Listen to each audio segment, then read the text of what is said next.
Epic, receive कर लो ना। नहीं, एक तुम्हारी ही कमी रह गई थी बस यहाँ पर। सही कहा, बिल्कुल सही कहा। संडे वाले दिन अकेले अकेले घूमने जा रहे हो और मुझे पूछा तक नहीं तुम लोगों ने। बहुत ही गलत बात है ये। करीम, क्या काम है?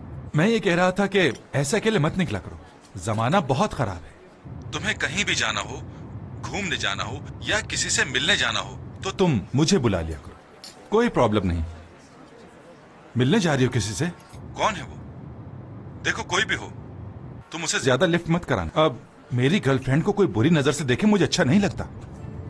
तुम्हें रोज सुबह सुबह कोई दौरा पड़ता है जो उठकर फोन करके मुझे परेशान करने लगते हो? अरे ये तुम्हारे साथ कौन है? चेहरा साफ नजर क्यों नहीं आ रहा इसका?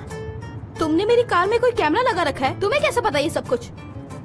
करीम, अगर ऐसा हुआ ना तो सोच लो, तुम्हारी जिंदगी के बहुत कम दिन रह गए हैं। ये कैमरे की क्वालिटी इतनी खराब क्यों हो गई कि साथ बैठा हुआ शख्स नजर ही नहीं आ रहा? मेरे ख्याल में तुम ही मुझे बता दो कि कौन साथ बैठा है जो मुझे नजर नहीं आ रहा। दुल्हा भाई, टेंशन मत लीजिए, मैं हूँ आपकी साली और हम लोग हयात को लेने जा रहे हैं। अच्छा, मेरी साली बैठी है। तुम बना लो अपने रिश्ते, चुप नहीं बैठ सकती। एपेक, मेरी नजरें सिर्फ तुम ही पर हैं और ये बात तुम भूलो मत। तुम रखते रहो नजरें करीम, क्योंकि जितना ये सब कुछ तुम करोगे उतनी ही तकलीफ होगी तुम्हें। अब हाथ पाँव टूटने के बाद अच्छे तो नहीं लगोगे तुम। ऐसा तो मत कहो।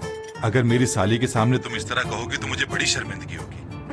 और हाँ, किसी और के सामने ऐसा बिल्कुल भी मत कहना, समझी?